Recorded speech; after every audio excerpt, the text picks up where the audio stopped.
आपका जो नाश्ता है ना उसमें कार्ब फैट और जो है प्रोटीन वो बिल्कुल बैलेंस अमाउंट में होना चाहिए। जितना कार्ब है उतना फैट उतना प्रोटीन होना चाहिए, ठीक है, क्योंकि फैट भी बहुत अच्छा, फैट भी बहुत ज़रूरी है, फैट के टॉपिक के बाद में आएंगे।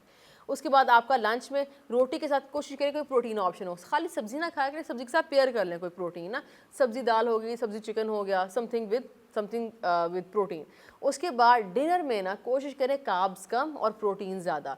बाकी दिन में आई अंडरस्टैंड कि वो आपको चिकन लेके जाने का, सिंपल चिकन पीस या लेके जाने का है, फ़िश लेके जाने का मुश्किल होता है, सिंपल दाल खाने का है, दाल बहुत रेसिपीज़ होती हैं इसकी, दाल का सूप बना लेता है, बहुत सारी चीज़ें उसकी बन सकती हैं। सो वो दोपहर को कैरी करना ऑफिस में मुश्किल होता है, तो रात को ना आप आराम से बैठ के सिंपल आपका protein based and then multivitamins में आपका आता है जो आपको मिलेंगे सैलड से, मल्टीपल वेजिटेबल्स ऐड करके एक अच्छा सा सैलड बना लिया 300 ग्राम्स का, एक एडल्ट को इतना चाहिए होता है।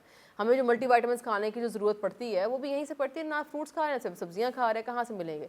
जो प्रोटीन में चीज़ें हैं वो क्या कार्ब में नहीं, कार्ब में फैट में नहीं है। अब जो चीज़ें न्यूट्रिएंट्स हमारे मौजूद है फल और सब्जी में वो आपको नहीं मिले प्रोटीन और कार्ब से।